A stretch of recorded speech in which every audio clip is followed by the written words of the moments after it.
સદગુરુ દેવ કી જય। નિષ્કલંકી નારાયણ ભગવાન કી જય।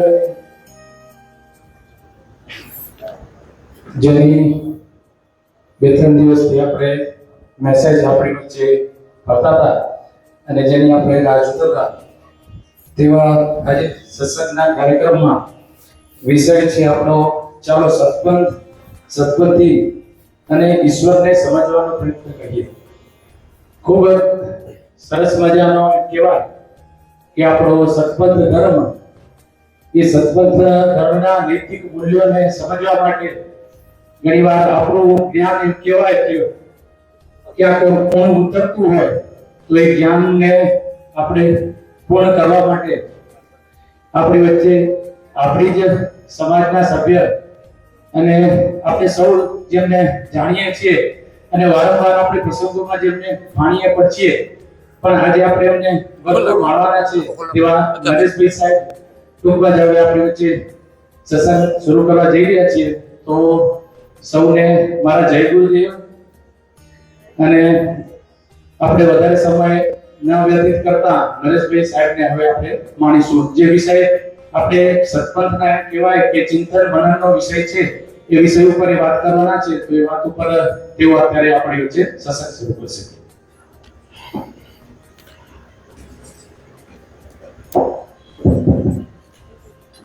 સૌથી પહેલા અવાજ બરાબર આવે છે કે કેમ? મને બે ખૂણામાંથી હાથ ઊંચા કરીને પાછળવાળી લાઈન વાળા એમ કહે કે બરાબર આવે છે, તો આપણે આગળ વધીએ। આ બાજુ બેનો આવે છે બેટા? ઓકે। બોલો સદગુરુ દેવ કી જય। સર્વને મારા જય ગુરુદેવ। કોઈ પણ જાતની ફોર્માલિટીમાં પડ્યા વગર આપણે સીધા ધીરે ધીરે વિષય તરફ જઈશું।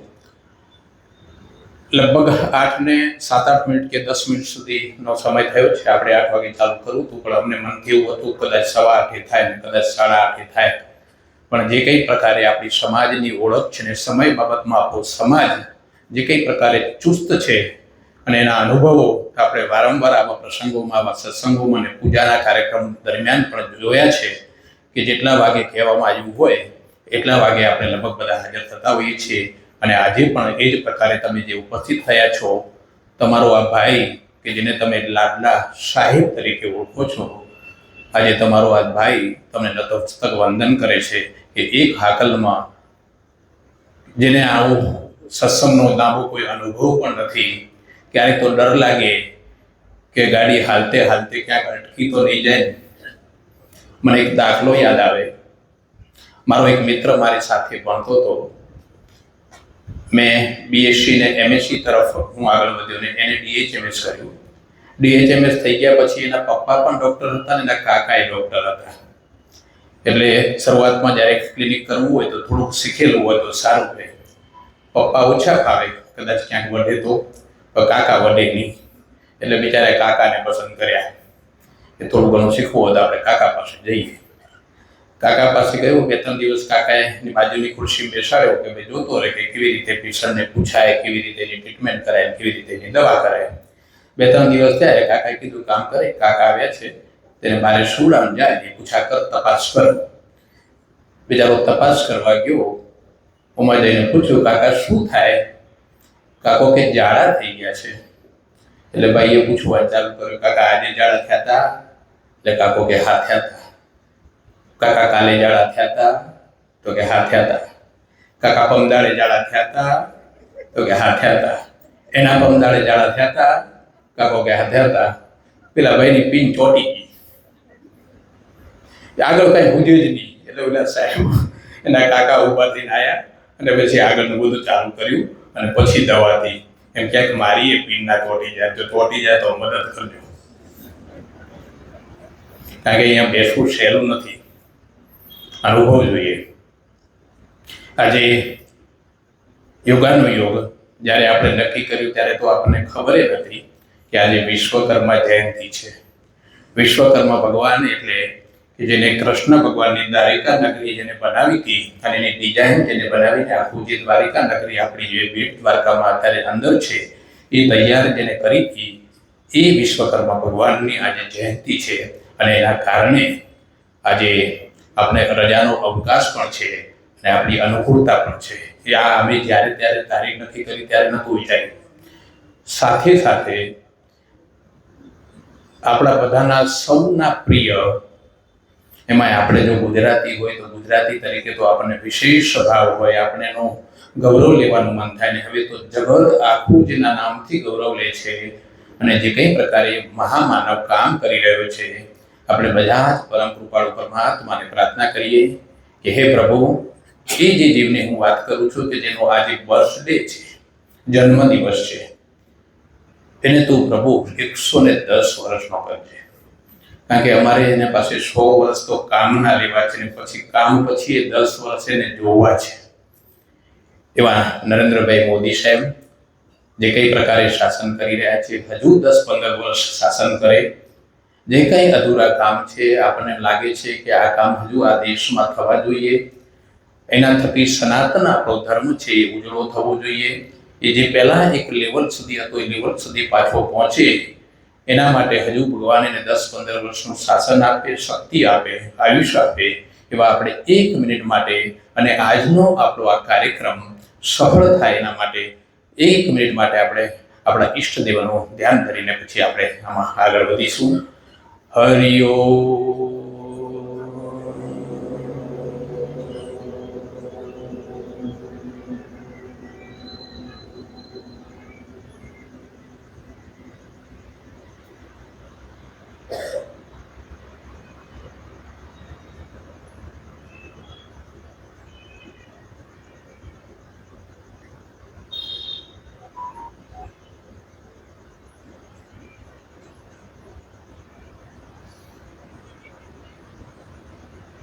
શાંતિ શાંતિ.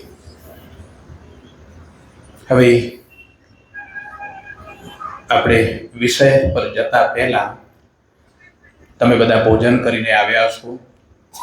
શરૂઆતમાં જો ભોજન કરીને આવ્યા હોઈએ ને એટલે બ્લડ આપણું ત્યાં આંતરડાની આજુબાજુનું સૌથી વધુ પ્રમાણ ત્યાં હોય, એના કારણે મગજ તરફથી અને બાકી શરીર તરફથી બધું જ લોહી ત્યાં એ પચાવવા માટે જાય. એટલે સ્વાભાવિક છે કે થોડું મગજ ઘેરાય. એ ના થાય ને તમે જાગૃત અવસ્થામાં રહો એટલે આપણે એક નાની શરૂઆત એવી કરીએ કે તમે બધા ફ્રેશ થઈ જાઓ. અને જો તમે ફ્રેશ હશો ને તો હું જે કંઈ અહીંયાથી આપીશ એ બરાબર અહીંયા ફિટ થશે. અને આજે હું જે કહું એને બરાબર તમારે છે ને ખાલી સત્સંગના રૂપમાં ના ગણતા, કારણ કે આને આપણે નામ જ સત્સંગ નથી આપ્યું, જ્ઞાન ગોષ્ઠી એવું નામ આપ્યું છે. એટલે જ્ઞાન ગોષ્ઠીને તમારે બરાબર અહીંયા કને રેકોર્ડિંગ કરજો. બહુ સામે જે લગાવ્યો છે ને એના ભરોસે ના રહેતા. જે કંઈ કહેવામાં આવે એને બરાબર અહીંયા રેકોર્ડ કરવાનું છે એવા ભાવ સાથે. પણ એના માટે આ ફ્રેશ હોવું જોઈએ, એટલે માટે વાત કરું. એક વખત એક દાદા અને એક પુત્રો, ઘરમાં 5 માણસ અને 6ઠી બિલાડી, આમ કરીને 6 જણા ઘરમાં રહે. દાદા, મા બાપ, દીકરો ને એની બેન. પણ દીકરાને થોડીક જેમ હમણાં બાળકોને આદત હોય છે ને એવી આદત કે નવરો પડે એટલે મોબાઈલ જોજો કરે.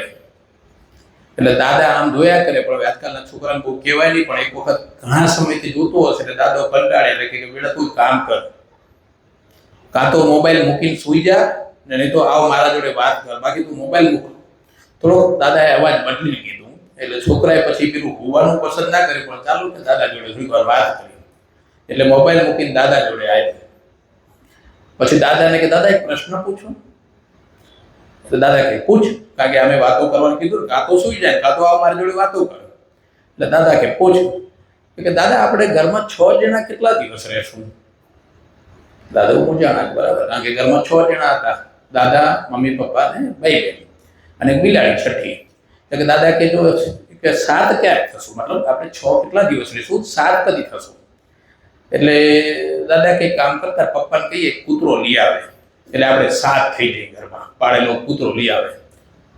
એટલે કે દાદા એ તો કૂતરો લઈ આવી તો બિલાડી માર નાખે તો વળી પાછા 6 થઈ જવાય.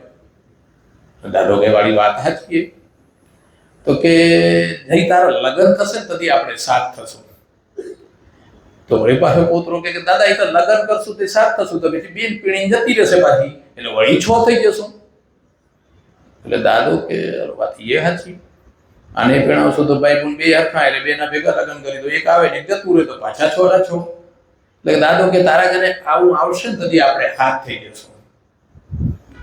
એટલે વળી પાછો પોતરો કે દાદા પણ તઈ અહીંયા આવડું આવશે તો તમે મરી જશો તો વળી પાછા છોરા છો. દાદો કે આ તમારું બેડું મને મારો બેઠો કે હવે કામ તું જા મોબાઈલ રમ, એ જ બરાબર. ચાલો થઈ ગયા ફ્રેશ. મારી કહેવાની રીત આવી જશો હો. તમે ઘણી બધી વાતો હું કહીશ એ ક્યાંક સાંભળી હશે, પણ એ જ વાતને મારી કહેવાની રીતે જે મેં શરૂઆત કરી છે ને એ પ્રકારે જ ચાલશે. આમાં શું છે, ઘણી વાતો એવી હોય કે માન લો કે આપણે ભણતા હોઈએ અને પ્રોફેસર હોય ને તો કોઈ પ્રોફેસર એવી રીતે ભણાવે કે ખાલી આપણે સમજણ જ ના પડે ને ઊંઘ આવે, અને કેટલાક પ્રોફેસરની રીત એવી હોય કે ભણાવે તો બધું જ યાદ રહી જાય, ઘરે બહુ વાંચવું ના પડે. એટલે રીતમાં ફરક હોય. એક વખત એવું બન્યું, એક શ્રેષ્ઠ અને એનો કૂતરો એને પાળેલો. હવે બિચારો કૂતરો બીમાર પડ્યો. હવે બીમાર પડ્યો એટલે હવે એની દવા તો પાછી એના મેડિકલ અલગ હોય, આપણા મેડિકલમાં એની દવા ના મળે. એટલે તાવ આવતો હતો એટલે એ કાકા શેઠ એ મેડિકલમાંથી દવા લઈ આવ્યા અને પેલા મેડિકલ વાળાએ કીધું કે ભાઈ આ બાટલી પાઈ દીધો એટલે તાવ મટી જશે. એટલે શેઠ બાટલી લઈને ઘરે આવ્યા અને કૂતરાને બોલાવ્યું, લચકાર્યું. એટલે કૂતરું દોડતું આવી સોફા પર આવી ગયું, એના ખોળામાં ગોઠવાઈ ગયું. એટલે શેઠને એમ કેવું કેવું ડાયું કૂતરું, એક ઈશારામાં તો ઠેકડો મારીને સીધું ખોળામાં ગોઠવાઈ ગયું. એટલે શેઠે બાટલીનું ઢાંકણું ખોલ્યું અને એના મોઢામાં એમ કે ભાઈ હમણાં કઈ માથે હાથ ફેરીશ એટલે મોઢું ખોલશે, દવા નાખી દેશે એટલે દવા પી જશે. ટ્રાય કર્યું પણ સારું કૂતરું બધું રીતે બરાબર, બોલાયું એટલે આવ્યું કરવું, ખોળામાં બેસી ગયું, પણ જેવી દવાની બાટલી ખોલીને એટલે મોઢું નહોતું ખોલતું. શેઠે થોડો ટ્રાય તો કર્યો પણ ના ખોલ્યો. એટલે શેઠે શેઠાણે બોલાયા. ત્યાં આવતા બે જણા ભેગા થયા અને થોડો પ્રયત્ન વધારે કર્યો કે કેમાં મોઢું ખોલે તો દવા પાઈ દઈ. મોઢું ના ખોલ્યું. છોરાને બોલાયો. ત્રણ ભેગા થયા, ઓર મથ્યા, મોઢું ના ખોલ્યું. છોકરાના ઘરવાળા હતા એને બોલાયા. એકે પૂંછડું પકડ્યું, બીજાએ પગ પકડ્યો, ત્રીજાએ પીઠ પકડ્યું, ચોથાએ મોઢું પકડ્યું, બધી બાજુ બધાએ પકડી લીધું, ચારે જણાએ. અને થોડી વધારે તાકાત કરી એટલે કૂતરું પછી સારું બગડ્યું. ધક્કો મારીને છૂટીને હાથમાંથી હરકી ગયું, પણ એ દરમિયાનમાં શેઠ એક હાથે પકડ્યું હતું મોઢું, બીજા હાથે બાટલી પકડી હતી ને બાટલી પડી ગઈ નીચે, દવા ઢોળાઈ ગઈ. નસીબ જો કે બાટલી પ્લાસ્ટિકની હતી એટલે કાચ ના થયા પણ દવા બધી ઢોળાઈ ગઈ. એમાં શેઠના હાથે પકડ્યા, કોકના કપડાએ પકડ્યા ને તે બધા કીધું હવે આ નહીં પીએ, મૂકો માથા, ના પીવે તો કઈ નહીં, બેથી મોડું હાજર થશે. એમ કરી બધા હાથ ને એના કપડાને કઈ ધોવા ગયા. મારું બેટું પાછળ કૂતરું દવા ચાલી ગયું. પાછળ કૂતરું દવા ચાલી ગયું એટલે મતલબ કૂતરાને દવા નથી પીવી તો વિષય નતો, પણ એને પાવાની રીત હતી ને જે પકડી પાતા હતા એ એને પસંદ નથી. આખી દવા પીવી હતી. એમ મારી રીત આજે તમને મારે દવા પાવી છે પણ મારી રીત અલગ અલગ છે. બરાબર છે? તમને એમ થશે કે આ વિષય જે કંઈ આપણે પસંદ કર્યો છે કે એમાં આપણે પહેલા શરૂઆતમાં સામાન્ય માનવીને સમજવાનો પ્રયત્ન કરીશું. એમના કેવા કેવા લક્ષણ હોય, એ જીવ કેવી રીતે ગતિ કરતો હોય છે અને એ ગતિ દરમિયાન એના લક્ષણો પણ કેવા હોય છે અને છેલ્લે એને એ જીવનમાં કેવી રીતે એનો અંત આવતો હોય છે અથવા તો કેવા પરિણામો એના ભોગવતો હોય છે. હવે સામાન્ય માનવીની વાત આપણે એટલા માટે કરવી છે. પાછળ અવાજ આવે છે ને બરાબર? હવે જે ચાલે છે એમાં ઓકે ને? ઓકે. હું મોડો પૂછતો રહીશ અને કંટાળો આવે તો કહેજો હો. એના બે રસ્તા હશે. હમણાં કીધું કાંઈક કહીને રસ્તો કાઢીશ અને પછી છેલ્લે બહુ કંટાળો આવશે તો અહીંયાથી બટન દબાઈ દઈશ, સમોસા ખાઈ ખુલ્લા. તો એ સામાન્ય માણસને છેલ્લે એ જીવની ગતિ કેવી થતી હોય છે, આ બધી જ વાત આપણે એટલા માટે સમજવી છે કે ક્યાંક આપણાથી તો પણ ભૂલથી જે કઈ પ્રકારે આ કલિયુગમાં આપણે જીવી રહ્યા છીએ અને જેના વચ્ચે જીવી રહ્યા છીએ અને જે સર્કલમાં જીવી રહ્યા છીએ, ક્યાંક એ લક્ષણો ધીમે ધીમે આપણામાં તો નથી આવી જાય ને? આપણે પણ એવી ભૂલ તો નથી કરી રહ્યા ને? એના માટે મારે સામાન્ય માનવીની કેટલીક વાતો આપની સમક્ષ મૂકવી છે. એના પછી શ્રેષ્ઠ માનવીની પણ વાતો હું મૂકીશ. એકવાર સમજાઈ ગયું કે ના, આ ફરવામાં તો આપણે નથી, આ ટ્રેકમાં તો આપણું જીવન નથી, તો પછી આપણે શ્રેષ્ઠ માનવીની વાત કરવી છે. અને શ્રેષ્ઠ માનવીમાં પણ તમે જે મારી સામે બેઠા છો એ ક્યાં ગોઠવાયેલા છો એ પણ હું આજે તમને કહીશ. અને તમે કોણ છો, જો સમય મને રજા આપશે તો હું આજે એ પણ સાબિત કરીને જઈશ અને તમારા મોઢે હા કેવડાવીને જઈશ. અને એના પછી જે મેં ત્રીજો શબ્દ લખ્યો છે કે આપણે ઈશ્વરને સમજવો છે, એ ઈશ્વરને પણ સમજવાનો પ્રયત્ન કરીશું. અને હું તો એમ પણ કહીશ કે આજે આપણે ઈશ્વરને જોવાનો પણ પ્રયત્ન કરીશું. અને કદાચ હું તમને બતાવીને પણ જઈશ. તમને એમ લાગશે કે સાહેબ કાંઈક છાંટો પાણી તો કરી નથી આવ્યા. આવું તો કોઈ સંતોય નથી કહેતા કે તમને હું ઈશ્વર બતાવીને જ જઈશ. આપણે એ પ્રયત્ન કરવાનો છે. તમે કહેશો કે ના વાત સાચી છે, ત્યાં સુધી પહોંચવું છે. હું ક્યાંય આ વાત કરવામાં ઉતાવળ નહીં કરું, કારણ કે હું ફરી એ વાત નથી કરવાનો. જે કંઈ કરીશ એ તમારી સામે આજે કરીશ, જ્યાં પહોંચ્યો ત્યાં ખરો. 10 વાગે એક વખત હું તમને પૂછીશ કે આપણે લગભગ હમણાં મગજથી એવી રીતે ઘરેથી આવ્યા છું અને ઘરે કદાચ જે રહી ગયા છે એને કહીને આવ્યા છું કે 10 સાડા 10 અમે પહોંચી આવશું. છોકરાઓને કીધું હશે ને કદાચ તમે તમારા વાહન મૂકી આવ્યા હશે તો એને કીધું હશે ને આ ઘરવાળા મૂકી આવ્યા હશે તો એમને કહીને આવ્યા હશે કે 10 વાગે કદાચ નાસ્તો પાણી કરીને સાડા 10 ઘરે આવી જશું. એટલે હું 10 વાગે તમને પૂછીશ. વચ્ચે આપણે એક 9 સવા 9 ઇન્ટરવલ લઈશું. આપણી શરીરની જરૂરિયાતોને પૂરી કરીને નાનું સરખું એક ભજન ગાશું. ભજન ચાલતું હશે ને આપણે જડે પણ ઝડપથી શરીરની કોઈ જરૂરિયાત હોય પૂરી કરીને પાછા 5-7-10 મિનિટમાં ગોઠવાઈને પાછા આપણે આગળ વધીશું. આ પ્રકારનું આજનું આપણું શેડ્યુલ રહેશે. એટલે હું તમને અત્યારથી કહું એટલે તમને ખબર પડે કે ભાઈ આટલો સમય ને આ રીતે બેસવાનું છે. તમે એવું અનેક વખત સાંભળ્યું હશે, અનેક સંતોના મોઢે પણ સાંભળ્યું હશે અને ક્યાંક વાંચવામાં પણ આવ્યું હશે કે મનુષ્ય અવતાર સામાન્યતઃ 84 લાખ યોનિમાંથી ફરીને આપણે આવીએ ત્યારે ત્યારે આપણને મનુષ્ય અવતાર મળતો હોય છે. આવું આપણે અનેક વખત સાંભળ્યું હશે. 84 લાખ યોનિમાં જ્યારે ફરીને આવીએ ત્યારે આપણને મનુષ્ય અવતાર મળતો છે. એટલે એના કારણે એને મહામૂલો કહેવામાં આવ્યો છે. આ ખોડિયાને મહામૂલો કહેવામાં આવ્યું છે અને એના વારંવાર ગુણગાન ગાવામાં આવે છે. એ સંતો પણ ગાય છે ને એમાં ભજનમાં પણ ઉલ્લેખ છે. તો પણ આ જગતમાં 85 થી 90% લોકો એવા છે કે આ ચક્કરમાં ફરીને જ્યારે એનો વારો આવે છે ત્યારે એને મનુષ્ય અવતાર મળે છે ને એ અત્યારે આ જગતમાં ફરી રહ્યા છે. 85 થી 90% આવા લોકો છે આ જગતમાં. અને એને હું સામાન્ય માનવીની વ્યાખ્યા આપું છું. અને 15% લોકો એવા છે આ જગતમાં કે જેનો કોન્ટ્રાક્ટ રિન્યુ થયેલો છે, કે જે ગયા ભાવમાં પણ મનુષ્ય અવતારમાં છે અને આ ભાવમાં પણ એને પાછું મનુષ્ય અવતાર મળ્યો છે. અને તમે જો મોટું સર્વે કર્યું હશે અથવા તો તમારી રીતે વિચાર્યું હશે તો તમને એ અંદાજ પણ આવશે કે આ જગતમાં 85% લોકો દુઃખી છે અને 10 થી 15% લોકો જ સુખી છે. હવે તમે જો એને ખાલી પૈસાથી તોલશો તો કદાચ એ રેશિયો તમને થોડો આગો પાછો લાગશે, કારણ કે પૈસો હવે ખૂબ ઝડપથી વધી રહ્યો છે. પણ પૈસાથી સુખ નથી આવતું, એટલે પૈસાને આપણે પ્રમાણ નથી કરતા સુખનું, બરાબર. એ સિવાય જે સુખ છે કે જેમાં સુખ છે, શાંતિ છે, નિરાંત છે, મનમાં કોઈ સ્ટ્રેસ નથી, આ પ્રકારના જે સુખ ભોગવી રહ્યા છે એવા જીવાત્માઓ તમે જોશો ને તો જગતમાં 10 થી 15% દેખાશે. બાકી 85% લોકો તમને દુઃખી જ દેખાશે, કારણ કે એ આ 84 લાખ યોનિના ચક્કરમાંથી ફરીને આવેલા આ સામાન્ય જીવાત્માઓ છે.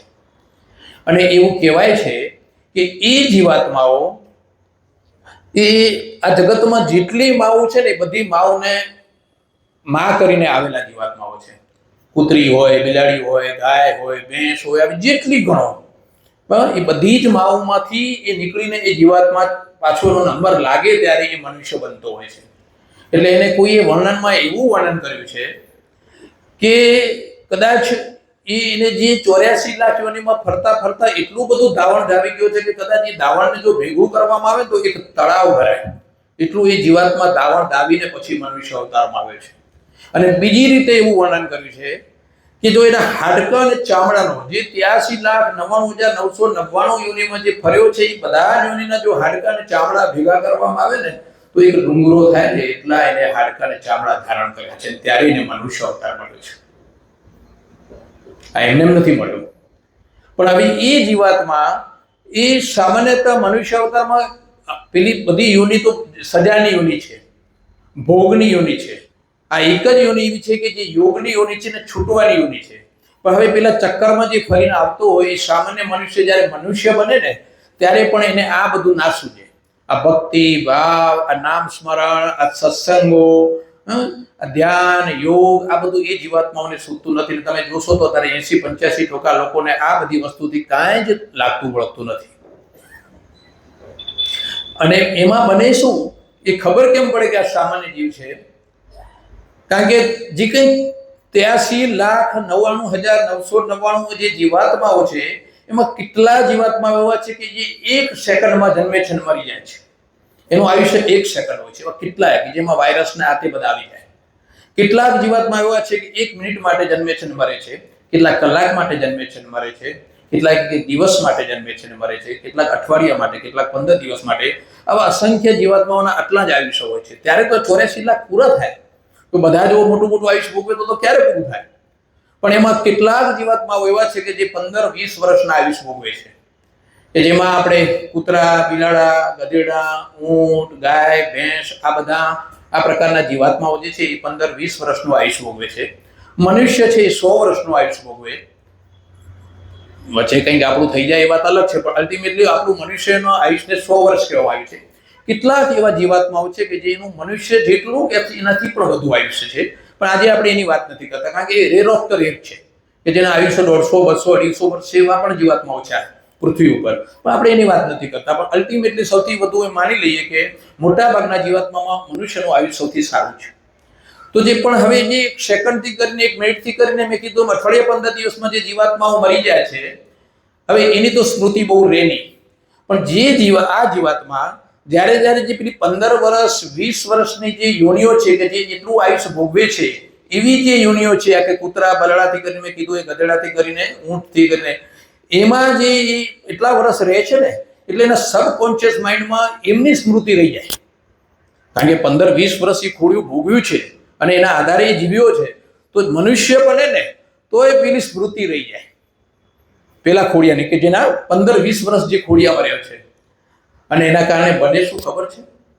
આ બધા જે સામાન્ય જીવાત્માઓ છે ને એ જેમ જેમ મોટા થાય ને એમ પછી પેલા લક્ષણ બતાવે કે જેનામાં 15-20 વર્ષ રહીને આવ્યા હોય ને, અને પછી છે ને એના ઘરના હોય, એના મમ્મી પપ્પા હોય, કાકા કાકી હોય, દાદા દાદી હોય, પાડોશી હોય, સગા હોય, એ ધીમે ધીમે એ લક્ષણ પ્રમાણે પછી કંઈક એને કે સારો હાવ ડૂબા જેવું કેમ કોઈ પડી કે હાલો હાવ આ તો ગધેડા જેવું હોય, કોઈ કે હાલો હાવ હાંડિયા જેવું હોય. કેમ એ બધા જીવાત્માનું નામ લે શું કરવા? કારણ કે એ લક્ષણ મોડા આવી જાય, કારણ કે યોનિમાં રહીને આવ્યો છે. આ સામાન્ય જીવાત્માની વાત કરું છું. એ આવા લક્ષણો ક્યારેક બતાવે. એક વખત એવું બન્યું, એક શેઠ અને એક નોકર. નોકર એકદમ વફાદાર, ઘણા વર્ષથી એની પાસે નોકરી કરે. શેઠની સરસ મજાની દુકાન, વેપાર પણ સારો ચાલે, અને નોકર પણ એટલો સારો પ્રેમાળ ને ભાવુક અને પ્રામાણિક, એ બધું જ કામ બહુ વ્યવસ્થિત સમયસર ને બધી રીતે કરે, એકદમ શેઠને વફાદાર. અને ધીમે ધીમે શેઠને એના પર ભરોસો પણ આવતો ગયો. અને એ ભરોસાના કારણે શેઠ ક્યારેક અડધો દિવસ, 2-3 કલાક, પછી ધીમે ધીમે તો 1 દિવસ, આવી રીતે ક્યારેક એને જવું હોય તો એના ભરોસે આખી દુકાન મૂકીને જાય. અને નોકર ક્યારેય એને દગો ના કરે, હંમેશા એનું સાચવે ને બધું જ પાછું જાણે. એને વેપારમાં ખરીદીની પણ ખબર, વેપાર કરવાના ભાવની પણ ખબર, કોઈ બધા વેપારીઓને ઓળખે પણ ખરો. આવો સરસ મજાનો સંબંધ ને આ પ્રકારે ચાલે. હવે એક બન્યું એવું કે એક વખત એ શેઠને 3-4 દિવસ માટે ક્યાંક બહાર જવાનું થયું. એટલે શેઠે નોકરને બોલાવીને કીધું કે કદાચ હું 3-4 દિવસ માટે બહાર જઉં છું, પણ કદાચ અઠવાડિયું થઈ જાય તો તું તારે આ દુકાન તું તારી રીતે ચલાવજે ને સંભાળજે. નોકર કે કાંઈ વાંધો નહીં શેઠ, તમે ચિંતા ના કરો, જઈ આવો જ્યાં જવું હોય તો, ભલે અઠવાડિયું થાય, કોઈ ચિંતા ના કરતા. અને શેઠ નોકરને પણ ભરોસો કે શેઠ મારા પર પૂરી જવાબદારી સાથે કરે છે, એટલે એની વાંહે તો હવે આ દુકાન હોય એટલે રોજ ખરીદી કરવી, રોજ વેપાર કરવા. હવે બન્યું એવું સારું કે શેઠ ફરવા ગયા અને પાછળ નોકર દુકાન સંભાળતો હતો, તો કોઈ એકાદ વેપારી આવ્યો અને એને એવી લાલચ આપી કે ભાઈ આ વસ્તુ તું એટલીસ્ટ લઈ લે, અને હમણાં જ 2-4 દિવસમાં ભાવ વધવાના છે, અને તમે જો એને લઈ લેશો, સ્ટોક કરી દેશો તો આટલો બધો નફો થાય એમ છે. એટલે નોકરને એમ થયું કે સાલું બધી અનુકૂળતા છે, પૈસા છે ગલ્લામાં, શેઠ આપીએ ગયા છે અને 2-4 દિવસમાં આટલો નફો થવાનો હોય તો લાવો ને લઈ લો, અને આપણે મારે ક્યાં ખોટું કરવું છે, શેઠને જ કમાઈને આપવું છે ને. એટલે એને બહુ મોટા બલ્કમાં ખરીદી કરી. પણ સાલું હવે વેપારી પેલો જૂઠો હતો, એને ઉલ્લુ બનાવી ગયો કે શું થયું, તો નફો થવાના બદલે આ ભાઈએ ખરીદી કરી અને એના ભાવ ઘટી ગયા અને સારું એવું લાખોના પ્રમાણમાં નુકસાન થયું. એટલે સારું નોકરને એમ થયું સારું હવે હું શેઠને જવાબ શું દઈશ. એટલે શેઠ આયા એટલે એને પહેલી જ વાત કરી, શેઠ સારું આવું થઈ ગયું કે આ પેલો ફલાણો વેપારી આવે તો અને એને મને આવું કીધું અને મારી પાસે તમે આ બધું પૈસા ને બધું સગવડ કરીને ગયા હતા, એટલે મેં કીધું મારા શેઠને જો 2-4 દિવસમાં આટલો સારો નફો થતો હોય તો પછી મેં તમને પૂછ્યું નહીં અને મેં તમારા વતીથી આ હિંમત કરી અને આ કામ કર્યું ને હવે સારું આવું થયું છે, લાખોનું નુકસાન થયું છે. એટલે શેઠ ઝીણું જાડું નુકસાન થાય ને તો એને એટલો નોકર અનુકૂળ હતો અને બધી રીતે હતો, એટલે ક્યારે ના કહેતા હા એ તો બેટા થાય એવું તો થાય. પણ સારું લાખોનું નુકસાન ગયું એટલે શેઠનો પિત્તો ગયો, એટલે શેઠથી રહેવાનું નહીં. અને શેઠે પછી તો ગરદા પાટું ચાલુ કર્યું, સાલા હાવ ડૂબા જેવો ને કોકની વાતોમાં આવી ગયો ને વેપારી તો કે ને તને એટલી ખબર નથી પડતી, તું 30 વર્ષથી રહો ને આ લાખોનું નુકસાન કર્યું ને ક્યારે કવર થશે ને આમ બધું. પછી તો ચાલુ કર્યું બાદ ને પછી શું થાય, પેલો તો પડ્યો નીચે ને હું શેઠ તો નતું મારતો જાય અને આ બધું સંભળાતા જાય. આ થોડીક વાર તો હાલ્યું, લાત મારતા જાય ને આ બધું કહેતા જાય, હાવ ગધેડા જેવો ને હાવ આમ ને તેમ ને કરે, લાત મારે ને કરે. એટલે નોકર થોડીક વાર તો લાતો ખાધી, પછી થોડીક વાર થી ને એટલે ધીમે રહીને કે શેઠ ગધેડો તો મને કરો છો પણ લાતો તો તમે મારો,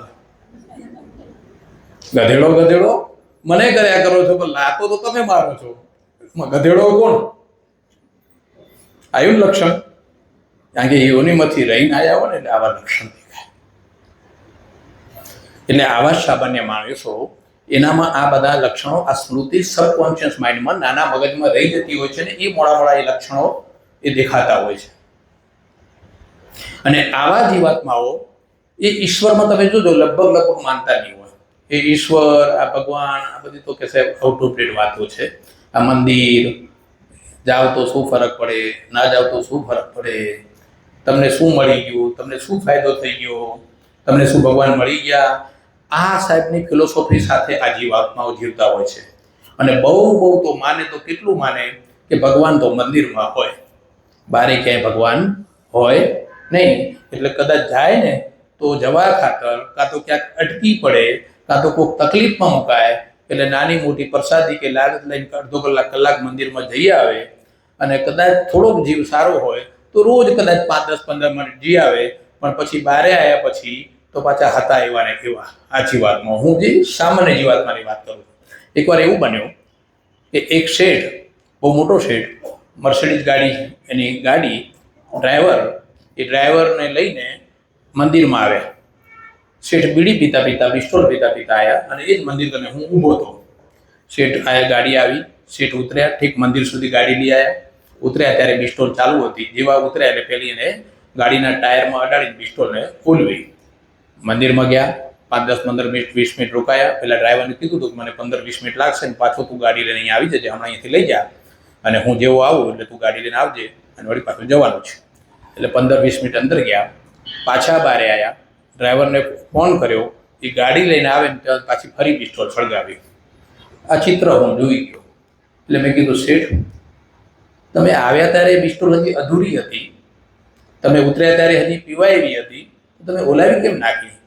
તો મને કે મંદિરમાં જવાનું હતું, મંદિરમાં થોડી પિસ્તોલ પીવાય ગઈ.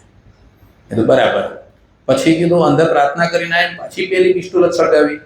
હા તો કે બસ મંદિરમાં જઈને આવી ગયા, ભારે તો પીવાય ને. તમે તો કેમ મંદિરમાં ના પીવાય? કે મંદિરમાં તો ભગવાન હોય, મંદિરમાં તો ભગવાન હોય. એટલે એની સોચ કેટલી કે મંદિરમાં ભગવાન હોય એટલે મંદિરમાં જઈએ તો જ હકણું રહેવાનું, એટલા પૂરતું જ હકણું રહેવાનું, બહાર તો જે કરતા હોય જ કરવાનું. આ પ્રકારની સોચ સાથે આ ફરતા હોય છે. અને કાં તો એટલું જ નથી માનનારા, એમનું જીવન કેવી રીતે જતું હોય છે તમને કહું. એમના 24 કલાક, એમનું અઠવાડિયું, એમનું આખું એ પ્રકારે જતું હોય કે જાણે એક બોક્સ ટાઈપ જીવન જીવતા હોય ને એવું જીવન જીવે.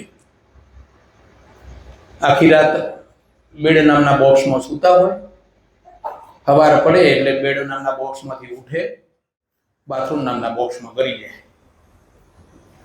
બાથરૂમ નામના બોક્સમાંથી અડધો કલાકે બહાર આવે, ડાઇનિંગ ટેબલ નામના બોક્સ ઉપર ગોઠવાઈ જાય. ત્યાં એને જે જોઈતું હોય મળી જાય એટલે ઊભા થઈને ટીવી નામના બોક્સ આગળ ગોઠવાઈ જાય. ટીવી ના જોવું હોય તો મોબાઈલ નામનું બોક્સ પાછું ઓપન કરે. મોબાઈલ નામનું બોક્સ જોતા જોતા 2-3 વખત ઘડિયાળ નામના બોક્સ સામે જોવે. ટાઈમ થાય એટલે ટિફિન નામનું બોક્સ લઈને થાય રવાના. ટિફિન નામનું બોક્સ લઈ નીચે ઉતરીને ગાડી નામના બોક્સમાં ગોઠવાઈ જાય. ગાડી નામના બોક્સમાંથી ઉતરી લીપના બોક્સમાં પાછા જાય અને ત્યાંથી બહાર નીકળે એટલે ઓફિસના બોક્સમાં પાછા ગોઠવાઈ જાય. ઓફિસમાં પહોંચ્યા એટલે લેપટોપ નામનું બોક્સ ખોલે અને લેપટોપ નામના બોક્સમાંથી જે કંઈ કામ કરવું હોય તે કરતા કરતા વળી પાછું ઘડિયાળ નામના બોક્સ સામે જોવે. જો 1:30 વાગે એટલે ટિફિન નામનું બોક્સ ખોલે. વળી ટિફિન નામના બોક્સમાંથી પાછા લેપટોપ નામના બોક્સમાં ઘૂસી જાય. તે સાંજ પડે વળી પાછા ગાડી નામના બોક્સમાંથી બેસીને ઘરે આવે. વળી પાછા બાથરૂમ નામના બોક્સમાં જાય, ડાઇનિંગ ટેબલ નામના બોક્સમાં બેસે. ત્યાંથી પાછું ટીવી નામનું બોક્સ ખોલે, મોબાઈલ બોક્સ ખોલે અને વળી પાછા બેડ નામના બોક્સમાં જતા રહે. એ ક્યારેય ભગવાન તરફ એની નજર જ ના જાય. ઘરમાં કદાચ ક્યાંક દીવાબત્તી કે કોઈ ફોટો કે કંઈ મૂર્તિ મૂકેલી હોય ને તો એ બાજુ એની નજર ના જાય. આ જીવાત્માઓ પડ્યા છે જગતમાં. ભગવાન બિચારો વાટ જોવે. ક્યારેક કદાચ એ જે દરવાજો ખોલીને બહાર નીકળતો હોય ને અને ક્યાંક રૂમાલ, ઘડિયાળ, પાકીટ, મોબાઈલ ક્યાંક ભૂલી જાય ને પાછો આવે ને તો પેલા ખૂણામાં બેઠેલો ભગવાને વિચાર કરતો હશે કે હાશ, મારા દીકરાને આજે આ કદાચ હું યાદ આવી ગયો છે એટલે પાછો આવ્યો. પણ એને ખબર નથી કે એનો મોબાઈલ રહી ગયો છે એટલે પાછો આવ્યો. વળી પાછો થાય રહેવાનો અને ભગવાન બિચારો આખી જિંદગી વાટ જોતો રહે પણ એ ભાઈઓ કદી ત્યાં નમવા પણ ના જાય. આવા અસંખ્ય જીવાત્માઓ જે 84 લાખ યોનિમાંથી ફરતા ફરતા જે આવ્યા છે ને એ આ પ્રકારે જીવન વ્યતીત કરતા હોય છે. તમને એમ થતું હશે કે સાહેબ એની જ કેમ વાત કરે? તો મેં હું પહેલા ચોખવટ કરી છે. એમાં તમારે એ જોવાનું છે કે ક્યાંક આપણે દિશા તરફ તો નથી જઈ રહ્યા ને. વાત પછી તમારી કરીશ પણ અત્યારે હું તમને એ કહી રહ્યો છું કે ભાઈ આવું તો નથી થઈ ગયું ને. અને એના કારણે એ જીવાત્મામાં કદાચ એને ભગવાન મળી જાય ને, કદાચ ક્યાંક ભગવાન પ્રસન્ન થઈ જાય. ચાલો ને એની એક ઘટના કહી દઉં. એક વખત એક યુવાન જીવન તો આવું જ જીવે પણ એને એક ટેવ કે સવાર સાંજ ક્યાંય પણ જાય ને તો ખાલી મંદિરમાં દર્શન કરીને પછી નીચે ઉતરે. આટલું જ પ્લસ પોઈન્ટ. બાકી તો પાછા 24 કલાક એને આવ્યા છે. તો આ નિયમિતતાના કારણે પણ ભગવાનની નિયમિતતા પસંદ પડી ને એટલે એક વખત ભગવાને એ ઘરમાં હતો ને બહારને ટકોરા માર્યા. પેલા ભાઈએ દરવાજો ખોલ્યો, જોયું સામે અજાણ્યો માણસ. પૂછ્યું કોણ? એટલે પેલો માણસે કીધું ઓળખ્યો નહીં? કે ના, કે તું જેની રોજ દર્શન કરે છે ને, જેની રોજ પ્રાર્થના કરે છે ને એ જ હું ભગવાન. પેલો અચંબામાં પડી ગયો. ભગવાન તમે? હા હું. તું જેના રોજ દર્શન કરે છે એ હું જ. આવો આવો આવો આવો ભગવાન, આવો ઘરમાં આવો. ભગવાન ઘરમાં ગયા. બોલો ભગવાન શું કામ પડ્યું? કે કશું જ કામ નહીં. તારી આ ભક્તિથી, તારા કાર્યથી હું પ્રસન્ન થયો છું અને મેં નક્કી કર્યું છે કે હવે હું તારી સાથે જ રહીશ. હવે હું તારી સાથે જ રહીશ. પણ શરત એટલી કે હું તને જ દેખાઈશ, બીજા કોઈ નહીં દેખાવ. અને તું જ્યાં જઈશ ત્યાં તારી સાથે સાથે, સુવા જઈશ તો તારી સાથે, બાથરૂમમાં જઈશ તો તારી સાથે, જમતો હોય તો તારી સાથે, ઓફિસમાં તારી સાથે, ગાડીમાં તારી સાથે, તને છોડીને ક્યાંય નહીં જાઉં. પેલાને પહેલું તો મજા આવી કે સારું કહેવું પડે ભગવાન મારી સાથે ને સાથે. 1 દી થયો, 2 દી થયા. હવે સારું આખો દિવસ વેપાર કરવાનો, લોકો સાથે ધંધો કરવાનો અને રોજ કાંઈ ને કાંઈ ખોટું બોલવાનું. ફોન આવે કે ભાઈ આજે તો હું ઓફિસમાં નથી, બહાર નીકળી ગયો છું. ભલે ઓફિસમાં જ બેઠો હોય, ખિસ્સામાં પૈસા આવ્યા, કોઈને ફોન આવે કે ભાઈ 25,000 પડ્યા છે. ના ના, ક્યાં છે પૈસા? હું એ ગોતું રહ્યો. વેપાર કરતો હોય, કોકે 100 રૂપિયાની વસ્તુ 80માં માગી હોય, એને 60માં પડી હોય, 80માં વેપાર કરે તોય 20 રૂપિયા મળતા હોય, તોય પાછા કે ના ના 80 તો મને ઘરમાં નથી પડી, 80માં ક્યાંથી દઉં? આ બધું રોજ જેને જૂઠું બોલવાની જરૂર પડતી હોય, હવે એની બાજુમાં ભગવાન ઊભા હોય તો કેમ કે મને આ વસ્તુ 80માં નથી પડી, કે હું ઓફિસમાં નથી. આજે જે જૂઠા બોલે આખા દિવસમાં ઘણી વાર તો ગરવા પૂછે તો એને નેઠું પડકાવે, બરાબર? તો આ બધું બોલવું કેમ? 2-3 દિવસ ત્યાં મેળ પડે નહીં. હવે સારું જેવું જોવે ને આમ ભગવાન આમ જોવે, અને ભગવાન હશે એટલે એનાથી જૂઠું બોલાય નહીં. 3 દીમાં કંટાળી ગયો, ભગવાને હાથ જોડ્યા, ભગવાન તમે હવે જાઓ, મને જીવવા દો, આ તો નહીં ફાવે આપને, કે આપને નહીં પોહાય છે. એટલે આવા જીવાત્માઓને કદાચ ભગવાન મળી જાય ને તો એને ના પોસાય. આ દાખલા હું એના માટે આપું છું કે આવા જીવાત્માઓને ભગવાન મળી જાય ને તો એ ના પોસાય. એના માટે પણ તમારે એ આખું અલગ જીવન જીવવું પડે. એ પછી વાત આપણે લઈએ છીએ. અને હવે આ જીવાત્માઓની ગતિ કેવી થતી હોય છે એની પણ 2-3 તમને ઉદાહરણ આપું. એક વખત એક કાકા એનો સ્વભાવ નાનપણથી એવો કે ગામનાને નડે, એકે કામ હરખું થવા ના દે. ગામની મીટિંગ હોય, ગામનો નિર્ણય લેવાનો હોય તો બધા ભળી જાય, પણ આ પાછળ મારે. આને કાંક જુદું કેવા ખપે ને હાલતી ગાડીને પંચર પાડવા ખપે. દેશી ભાષામાં કહીને હાલતા હાંડિયાને આંગળી કરવા ખપે. આવો સ્વભાવ. કોઈ વસ્તુ એને એ મતલબ સારું થાય ગમે જ નહીં. પછી એ સ્વભાવ પાછો ઘરમાં એવો જ સ્વભાવ. છોરાને નડે, વહુને નડે, એના ઘરવા નડે, એ કે સારું કામ ના કરે, એ હોય ત્યાં ઝઘડો જ હોય. આવા સ્વભાવના કાકો લગભગ 80-85 વર્ષે પહોંચ્યા, અને કુદરતી વચ્ચે એના ઘરવાળાએ સમજાવે, છોકરાએ સમજાવે કે બાપા તમે આ ખોટું કરો, હું કરવા નળવડા, તમે શું ભેગું લઈને જવાના છો, થોડું માથાકૂટ મૂકી દો ને તમને શું ફરક પડે. આમ અનેક વખત એને વચ્ચે સમજાવે, પણ આ કાકો માને નહીં. સ્વભાવનો એવો તે માને જ નહીં. અને એ કાકો 85 વર્ષે બિચારો ભગવાનને પ્યારો થઈ ગયો. વાહ! પહેલા તો મને એવું હતું કે આ જીવડા કેમ કરશે, હું એ અંધારામાં, તમે એ અંધારામાં. કેટલાકને એમ થાય કે આ બોલે છે હે કોણ, જે નવા આવ્યા હશે ને. પણ મને છે ને આ રેકોર્ડિંગ થતું હતું ને, મેં જોરાઈ હા પડી છે. એટલે પછી મેં ભાઈ કહેતા હતા ને તેને કીધું, મેં તો છે ને જો મારી વાત સાંભળે છે, અંધારામાં હું દેખાઈશ તો ને. પણ ભગવાનની દયાથી લગભગ જીવડા ગાયબ થઈ ગયા છે ને હવે બધા. ઊંઘ નથી આવતી ને, મજા પડે છે ને, આવે તો કહેજો હો. તો એ કાકાના 100 વર્ષ 85 વર્ષે પૂરા થયા. છોકરાઓ બધા બેઠા, એના 2 દીકરા હતા અને એના ઘરવાળા હતા, બધા 5 જણા બેઠા. અને બધાએ વિચાર્યું કે બાપાએ આખી જિંદગી કાંઈ સારું કામ નથી કર્યું. એક કામ એની જો ચોપડો ખોલવામાં આવે તો એક કામ તમે એવું ના બતાવી શકો કે એને સારું કર્યું હોય. પણ છતાં છોકરા બિચારા માયાળુ, દયાળુ, થોડા ભક્તિભાવવાળા, એટલે છોકરાઓએ નક્કી કર્યું કે બાપુ જેવા હતા એવા, પણ આપણે એવું સાંભળ્યું છે કે જેના અસ્થિ ગંગામાં તરાવીએ ને તો એ જીવાત્માની ગતિ થાય અને કદાચ ભગવાનનું શરણું મળે. એમ કરીને પછી નક્કી કર્યું કે હવે બાપા જેવા હતા એવા, પણ આપણે તો સારા છીએ ને, તે કામ કરો આ બાપાના અસ્થિને આપણે ગંગામાં પધરાવી આવીએ તો ક્યાંક ભગવાનના શરણમાં એને સ્થાન મળે, કાંક જીવાત્માનું ભલું થાય. એટલે સાંજે બધા બેઠા નક્કી કર્યું કે આપણે બાપાના અસ્થિ ગંગામાં તરાઈ આવીએ. હવે કોણ જાય? તો નાના ભાઈએ અને એના ઘરવાળાએ કીધું કે ભાઈ કામ કરો, તમે મોટા છો, તમે જાઓ. તો પછી કે સારું, કાંઈ વાંધો નહીં.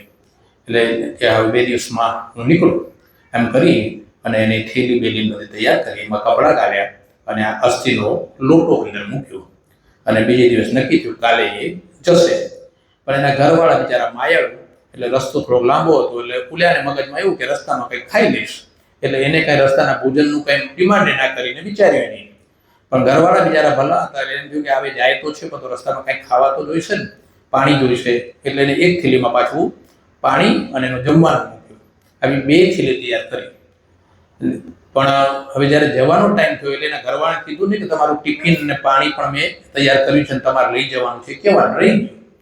અને પેલા ભાઈએ એમ કે ભાઈ અમારે 1 થેલી લઈ જવાની છે, એમાં કપડાં છે મારા અને આ અસ્થિનો લોટો છે. એટલે એ તો 1 થેલી લઈને ત્યાં રવાના.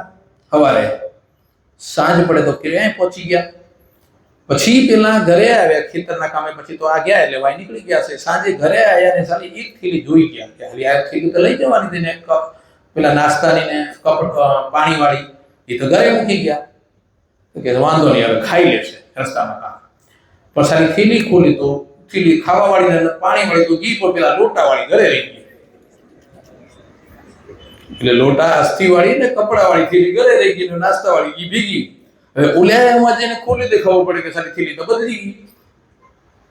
એટલે હવે આ બેન કે સારું, જો અમારા દેરની દેરાણી કહે છે કે સારું શું ભાઈએ ધ્યાન રાખ્યું, આવડું મોટું કામ લઈને નીકળ્યા ને વસ્તુ તો ઘરે ભૂલી ગયા. એટલે કે એમના ઘરવાળાને આબરૂ ના જાય ને, એટલે એમાંથી કાઢ્યો લોટો, કોઈ ના હોય તઈ, અને લોટો જઈને પાછળ ઉકેળો હતો ને ઉકેળા ગાલી મૂક્યો. અને પછી કઈ આવશે તો કહી દઈશ કે આવું આવું થયું હતું ને. એને ખબર તો પડવાની જ હતી કે ભાઈ આપણા ભેગું તો આવ્યું નથી, બરાબર. એટલે પછી તો ઓલા ભાઈ તો ફરીને આયા. હવે શું કરે બિચારા, લોટો તો હતો નહીં તો ફરીને આટો મારી પાછા આયા. ઘરે આવ્યા એટલે હાજે પડીને ઓલા બે જણા રૂમમાં ગયા ને વાત કરી કે મને ખબર હું ભૂલી ગયો હતો. તો કે હા તે વાંધો નહીં, પણ હવે એને કીધું નથી, મેં છે ને આપણે પાછળ ઉકેલો ને એમાં ગાલ દીધી. હા વાંધો નહીં, બધું બીજું શું થાય. એમ કરીને એ તો બધા સૂઈ ગયા. થોડા દિવસ ગયા અને પેલો ઉકેળો ફેંદવાનો ટાઈમ થયો. આપણે ઉનાળે પાછો ઉકેળો તો ખેતરમાં નાખવો જ પડે. ઉકેળો તો બધા મંડ્યા ફેંદવા, ઓલા દેર ને દેરાણી બધા મંડ્યા ગાડું ભરવા ઉકેળાનું. હાલો માંથી લોટો નીકળ્યો. એટલે ઓલા દેર તો ઓળખી ગયા કે આ તો બાપુ જેવો લોટો. એટલે હા આપણે ઘરે વાત કરી કે ભાઈ તમે ઉમાં ગયા હતા તે પછી ભાઈને ખબર પડી ગઈ કે હવે આ ખબર પડી ગઈ. એટલે ભાઈને ભાભી કીધું કે આવું થઈ ગયું હતું અને એના કારણે લોટો ઘરે રહી ગયો હતો. પછી અમે ઉકેલામાં ગાળી દીધો હતો. એટલે પેલા દેર ને દેરાણી શું કે ખબર આપણો બાપો છે ને આમે ઉકેડા જેવી આઈટમ હતી. એ ઉકેડે જ જાય, એ ઉકેડે જ જાય. પણ વળી પાછા મોટા ભાઈ ને બાપી થયું કે વાત બધી બરાબર, પણ છતાં એક કામ કરો ભાઈ, હું તો ભલે ખાલી હાથે આટો મારી આવ્યો, પણ હવે તારો વારો. તું આ લઈને જા અને તું તરાઈ આવ તો બાપાની કાંઈક ગતિ થાય ને આપણે આ મિલકત આપી ગયા. ભલે બીજું બધું જેમ કર્યું, પણ આ 20 વીઘા જમીન થઈ ગયા, 2 ભાઈ 10 વીઘા, તો એટલું આપણા પર ઋણ છે. તો હવે તું જા. એટલે પેલા ભાઈએ તો બરાબર ધ્યાન રાખ્યું, થેલી બરાબર આવે, બાપાનો લોટો ઘરે ના રહી જાય, એમ કરીને પેલા આ વખતે દેરાણીએ થેલી તૈયાર કરી અને દેરને કરે રવાના. અને દેરે પણ બરાબર ફરી એકવાર આમ દબાઈને જોઈ લીધું, હા છે તો લોટો, થેલી બરાબર. પછી પેલા બેને શું કીધું કે તમે હવે જાઓ છો તો પછી દિલ્હી આવશે ને ત્યાંથી જવાશે.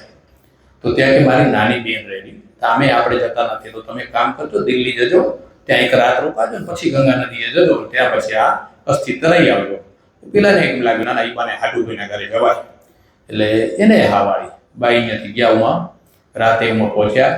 ઉમાં અને રાત વાળું રોકાયા. પણ હવે જે એમના જે સાડી ખરા ને એમના ઘરવાળા બે નાનકડા હતા, એટલે સાડી મોટા તો પાટલા. એને આદત બિચારાને આમ બધા બરાબર બધી રીતે આવે, એના મહેમાને આગતા સ્વાગતા કરે, જમાડે, બધું બરાબર. પણ એક ખરાબ આદત કે એને થેલી ફંફોડવા ખપે. જે મહેમાન આવે ને એની અંદર થેલી ફંફોડ્યા વગરનો જીવ ના આવે. એટલે આ એ હોઈ ગયા ને રૂમમાં બધું વ્યવસ્થા કરી દીધી ને હોઈ ગયા. એટલે ધીમે ધીમે ઊભા થઈને પછી ગયા થેલી ફંફોડવા કે પાટી લીર શું આવ્યા થેલીમાં લાવો જોઉં. એમ કરીને થેલી ખોલી, ચાલો માંથી લોટો. પછી લોટો મોટો ખોલ્યો તે સારું હજાર પૂરું નહીં કર્યું, કારણ કે શું બહુ લાઈટ કરે તો જોઈ જાય. ઓકે હવે શું કરે કામ. એટલે મા બાપના જણા જોયું તો એમ લાગ્યું સારું આમ બધું કામ ના વાણી જેવું શું કર્યું હોય, આવું શું પટેલ લઈને આવ્યા હશે. કાંક સારું કાંક ખાવાનું કે કાંક લઈ આવ્યા તો આ બધું ફંફેડે તો મજરે આવે. હવે આમાં શું કરવાનું. તો એને તો શું કર્યું, જઈને મારે બહાર રસોડાનો દરવાજો ખોલ્યો ને પાછળથી પાણી વેતું હતું એમાં નાખી દીધું, કર્યું ખાલી. કે આવું દોડી લઈ આવતું પટેલે ગાંડે કર્યું ખાલી. થયું ગટર ભેગું. સવારે ઉઠ્યા પછી હાડીએ કીધું કે પટેલ તમે શું આ લૂંટામાં લઈ આવ્યા, આવું ક્યાં લઈ આવતું હશે. કે તે જોયું કે હોય પછી કે મેં તો કે પાછા ગટરમાં નાખી દીધું, આને શું કરવાનું કે. એટલે પેલો ભાઈ કે આ બાપાને માનવાડ ઉકેડામાંથી છોડાય આવો ગયો ગટરમાં. આ કેમ ગંગામાં પહોંચી એમ નથી. ત્યાંથી જ પાછો મળ્યો, ગંગાનું દર્શન કરવા ના ગયો. આ બાપા તૂટી જશો તો ગંગામાં પહોંચે એમ નથી. આખી જિંદગી ધોજાવો કર્યો હતો. એટલે આવી ગતિ થાય. એવા જ એક બાપા, હજી એક ઉદાહરણ મજા આવે તો. એ બાપાને આવા બધા તો લક્ષણ ખરા જ, પણ જોડે જોડે એક બીજું લક્ષણ, એ સીધા ખોતર્યા કરે, જપે જ નહીં. જેટલી વાર ખેડવા જાય એટલી વાર દાંતી અજાડે, જેટલી વાર ખેડવા જાય એટલે દાંતી અજાડે. છોરા નાખે, ગરવા નાખે કે બાપા એમ કોકના સીધા ના ખોતરાય.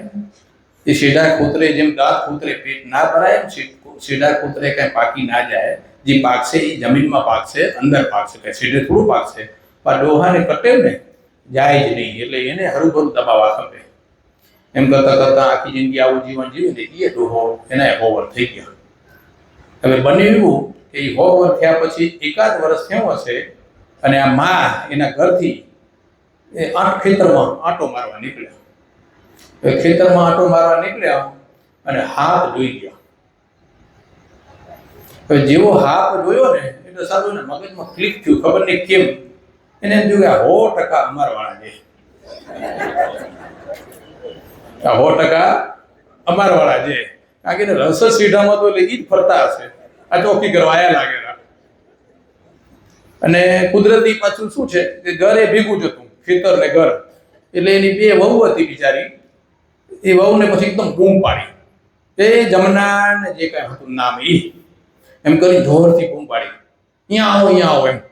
એટલે ઉડીને થયું કે મા કદી આમ બૂમ ના પડે ને આવડી જોરથી બૂમ પાડી, માને શું થયું શું થયું? એટલે ઉડી તો બિચારી ચપ્પલ પહેરવાય નારી ભાગી ભેગી કે માને કંઈક થયું. એટલે હું દોડતી ગઈ ને અને માને પૂછે, માં શું થયું આવડી વાર હાર કરી?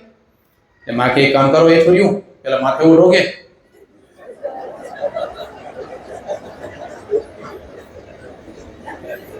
પેલું માથે ઓલો કે જોડે તમારે હારવા જાય શું ગળમાં માથે ઉભી પુલીસે બિચારી જગતની સાડી પકડી માથે ઉડ્યું અને કે હવે કરો દર્શન તમારા હાર નાખે. તો ઓલો તો ફેણ ચડાવીને ઉભો હતો. ઓલે દર્શન કરે બે વહુએ. પછી ઓલી માને એમ થયું કે આ તો છે તમે તો મારા ઘરવાળા છે, લાવ જરા નજીક જાઉં, માથે હાથ ફેરવા દે તો માથે હાથી ફેરવું. એમ કરીને ગયા બિચારા નજીક. જેવો હાથ લાવો કરે ને ઓલે ઠક્કા કરાવી. માં કે ઓ મારા બાપા રે કરીને ભાગ્યા કે આ રોયો તો હજી મારવાનું ભૂલ્યો નહીં કે માણમાંથી હાથ દો તો મારવાનું ભૂલ્યો નહીં કે અને રાડ કરીને ભાગ્યા બિચારા. એટલે આવા જીવાત્માઓની આવી ગતિ થતી હોય છે. ક્યાંક કદાચ આપણામાં પણ ધીરે ધીરે મેં કીધું કળિયુગના પ્રભાવમાં અને આ બધી માયાના પ્રભાવમાં ક્યાંક જો ભૂલથી પણ આપણો જો પગ લપસતો હોય તો આ વાતને મજાકમાં ના કાઢતા છે અંદર ઝાંકીને જોઈ લેજો કે ક્યાંક આપણે આ બાજુ તો નથી ગતિ કરી રહ્યા અને આવા સામાન્ય માનવી બનવા તરફ તો નથી જોઈ રહ્યા. આ એના માટે વાતો તમારા સમક્ષ મૂકી છે. ફરી એકવાર ઘડિયાળમાં જોઈ લો, કારણ કે હું સમયનો બહુ પાકું છું. મેં તમને સવારના કીધું છે 8:50 થાય છે, વાંધો નથી. હવે જ્યારે શ્રેષ્ઠ માનવીની જો વાત કરવી હોય, હવે આપણે જરા ટ્રેક બદલીએ. આમ તો હજુ આમાં આવા માણસોના હજી લખાણ કેવા હોય તો હું હજી તમને બીજા 2-4 લખાણ કહું, પણ આટલું સમજવા માટે પૂરતું છે એમ માનીને આપણે ધીમે રહીને શ્રેષ્ઠ માણસની હવે તરફ આપણે ગતિ કરીએ. તો જે મેં કીધું એ પ્રકારે કે આ જગતમાં 15% જીવાત્માઓ એવા છે કે જે આ બધા લક્ષણમાં નથી, પણ એનાથી કંઈક સારા લક્ષણો એનામાં છે. ભગવાનમાં વિશ્વાસ કરે છે, સંતમાં વિશ્વાસ કરે છે, ગુરુમાં વિશ્વાસ કરે છે, સત્સંગમાં વિશ્વાસ કરે છે, સવાર સાંજ પ્રભુ સ્મરણ કરે છે અને જીવનમાં હંમેશા સારું વિચારે છે અને સારું કરે છે. એનું ભોજન પણ સાત્વિક છે, એનું પાણી પણ ચોખ્ખું છે. એવા આ જગતમાં જે 15% જીવાત્માઓ છે ને એને હું શ્રેષ્ઠ જીવાત્માઓ કહું છું. અને મને એમ લાગે છે, પછી હું એ સાબિત પણ કરીશ કે એ જીવાત્માઓ કદાચ છે ને એ આ 84 લાખના ચક્કરમાંથી આવેલા જીવાત્મા નહીં હોય, પણ એના કોન્ટ્રાક્ટ રિન્યુ થયેલા છે. એ એવા જીવાત્મા છે કે જેને ભૂતકાળમાં પણ આનાથી આગળના અવતારમાં પણ, કારણ કે કહેવામાં આવે છે કે કળિયુગમાં 8 અવતાર ને એનાથી આગળ બધા 84 મનુષ્યના જે અવતારો છે એ 35, 25, 16 ને 8માં એ રીતે વિભાજન કર્યું છે. સતયુગમાં કર્તા યુગથી કરીને, ત્રેતા યુગથી કરીને દ્વાપર યુગથી, એમ કલયુગમાં કહેવાય છે કે આપણને 8 અવતાર મળવાના છે. તો એમાંથી આ જીવાત્માઓ જે 15% જગતમાં સારા જીવાત્માઓ છે કે જે પરમાર્થનું જીવન જીવે છે, જે દયાભાવ સાથે જીવન જીવે છે, જે સત્યની સાથે રહે છે અને સત્ય પ્રમાણે જીવન જીવે છે, એ જીવાત્માઓ એના કોન્ટ્રાક્ટ રિન્યુ થયેલા હશે અને એ જીવાત્માઓ પહેલા પણ મનુષ્ય હશે અને એ મનુષ્ય અવતાર દરમિયાન એ ખૂબ સારા કામો કરતા કરતા ભક્તિમય જીવન જીવતા જીવતા હજી મોક્ષ સુધી કદાચ નહીં પહોંચ્યા હોય અને એ જીવાત્માને ફરીથી ઈશ્વરે મોકો આપ્યો છે કે તું બરાબર રાઈટ ટ્રેકમાં છો, તું બરાબર કરી રહ્યો છો, પણ હજી તને જેટલું કરવું છે એટલું નથી કર્યું, એટલે હું તને ફરી ચાન્સ આપું છું. અને એમ કરીને એને મનુષ્ય અવતાર બનાવ્યા છે. અને એ 10-15% જીવાત્માઓ આ જગતમાં છે અને એ સુખ પણ ભોગવી રહ્યા છે. તો એ જીવાત્માની મારે હવે વાત કરવી છે. એવું કહેવાય છે, ને મેં પહેલા પણ કીધું પ્રકારે, કે આ જગતમાં મનુષ્ય યોની મળવી એ દુર્લભ છે, એવું આપણું શાસ્ત્ર, સંતો, ગુરુ આપણને કહેતા હોય છે. પણ હું એમાં એક વાત બીજી જોડી દઉં કે એ મનુષ્ય યોની મળવામાં પણ જો ભારત ભૂમિમાં તમને જો અવતાર મળે, તો એમ માનવાનું કે તમે એ બધા જીવાત્માઓ 15%માં પણ તમે સવિશેષ જીવાત્માઓ છો. કારણ કે આ એ ભૂમિ છે કે જ્યાં ભગવાને આ ભૂમિને પસંદ કરી છે, ને 10 અવતાર 9 અવતાર લઈ ચૂક્યા છે, ને 10મો અવતાર પણ આ ભૂમિમાં લેવાના છો, એવી આ ભૂમિ છે. એ સિવાયના 24 અવતાર જેના પેટા અવતારો છે, એમાંના બધા અવતારો પણ આ ભૂમિમાં થયા છે. શંકરાચાર્યો પણ આ ભૂમિ પર થયા છે, ઋષિ મુનિઓ પણ આ ભૂમિ પર થયા છે. એવી આ એક પવિત્ર ભૂમિ, એવી આ ભારત ભૂમિ પર આપણને જન્મ મળ્યો છે. એટલે આપણે એનાથી પણ ભાગ્યશાળી છીએ. એનાથી પણ જો વિશેષ કહું તો ભારતની અંદર આ ભૂખંડમાં કેટલાય એવા જગ્યાઓ અને રાજ્યો છે કે જો ત્યાં જન્મ મળ્યો હોત તો કદાચ તમને જીવતે ક્યાં કળિયુગનો અનુભવ થયો હોત. એવા કેટલાક રાજ્યો છે. બંગાળ છે, બિહાર છે, યુપી છે.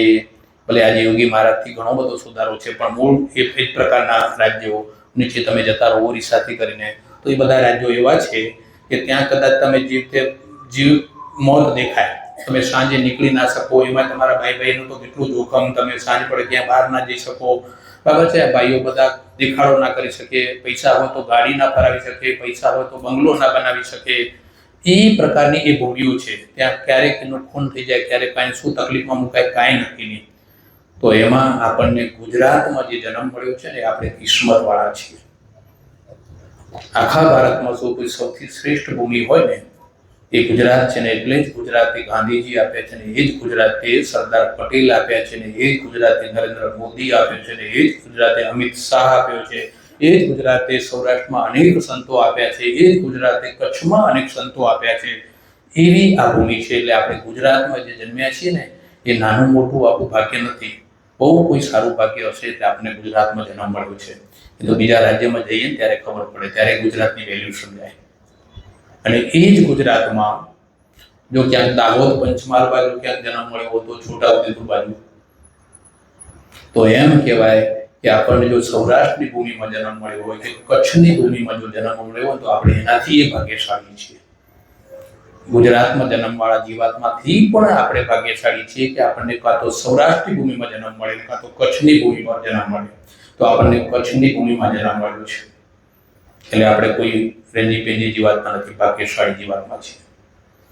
કચ્છમાં પણ 18 વનો રહે છે, પણ એમાંથી સૌથી જો કોઈ ઊંચી ઊંચેની જો કોઈ જ્ઞાતિ હોય તો એ પટેલ સમાજ છે. ને એ પટેલ સમાજમાં આપણને જન્મ મળ્યો છે. આપણે એનાથી પણ વધુ ભાગ્યશાળી છીએ. હું તમને 15%માંથી છૂટા પાડી રહ્યો છું, 15%માંથી. અને હું એવું સાબિત કરી દઈશ કે તમે આ જગતમાં એવા 1 કે 2%માં આવો છો કે તમને આ વસ્તુ પ્રાપ્ત થઈ છે. એ હું અત્યારે સાબિત કરવા માટે નથી રહ્યો છું. તો એ પટેલ સમાજમાં 18 વર્ણોમાંથી આપણને પટેલ સમાજમાં જન્મ મળ્યો છે. હવે પટેલમાં કડવા પણ હોય, લેવા પટેલ પણ હોય, અને આપણે પણ છીએ. પણ એ પટેલમાં પણ ફરક છે. અને એ ફરક શું કરવા છે એ પણ તમને કહું કે આપણને સત્પંથ ધર્મ મળ્યો છે, આપણને સદગુરુ મળ્યા છે, આપણને શિક્ષાપત્રી મળી છે, અને આપણને પૂજા મળી છે. આનું મહત્વ પણ હું તમને પાછળ સમજાવીશ. પણ આ જે મળ્યું છે ને, એ આપણે એનાથી અલગ કરે છે. 650 વર્ષ પહેલા આપણને ખબર પડી ગઈ હતી કે આપણા સદગુરુ કોણ છે, કે જે હજી 40-50 વર્ષે એ લોકોને ખબર નથી, અને એની પાસે છે પણ નહીં. બિચારા માના ભરોસે જીવે. કોઈ ખોડિયાર માને માણે, કોઈ સંતોષી માને માને, અને કોઈ બરાબર છે આવા જાત જાતના માને માનીને એનું જીવન પસાર કરે બિચારા.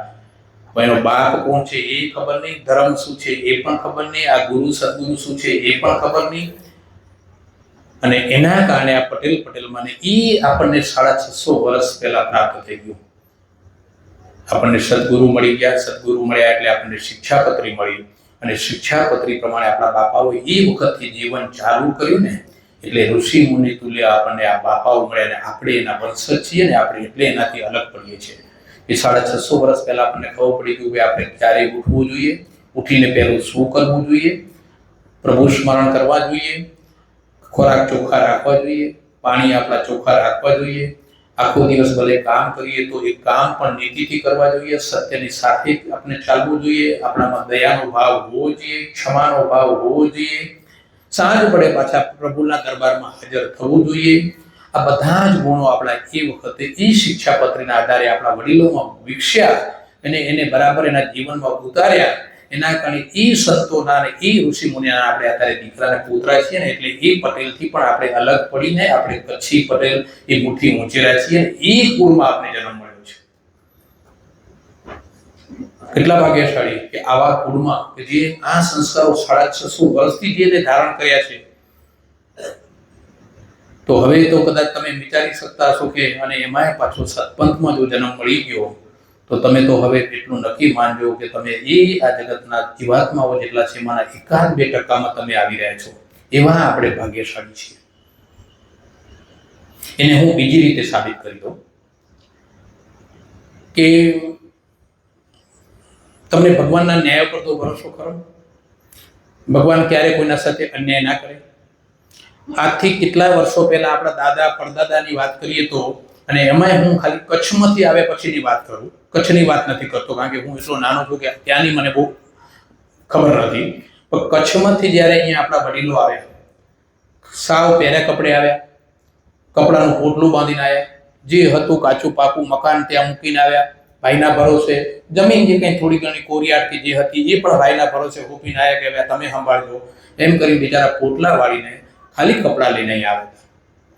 અને અહીંયા આવ્યા પછી જે કઈ પ્રકારે એને રાત દિવસ મથીને જે મહેનત કરી, જંગલો સાફ કરી, અને જમીનો ક્યાંક દાનમાં મળી, ક્યાંક 100-200ના ભાવથી મળી, ક્યાંક કદાચ કોઈ થોડાક કચ્છમાંથી પણ થોડાક પૈસા લઈને આવ્યા હતા. તો એ લોકો જે જમીન વસાવી એમને પછી એક મામાએ કોઈ વખત ફુવાએ અને ભાઈઓએ બોલાવી અને ટેકો કરાવીને જે જમીનો કરી આપી, અને એ જમીનો પણ એવી કે એમાં કમાવાનું તો કાંઈ જ નહીં, સાફ સફાઈ કરવાની, રાત દિવસ મજૂરી કરીને એ હજુ ખેતી ખેડવા લાયક હતી પણ નહીં.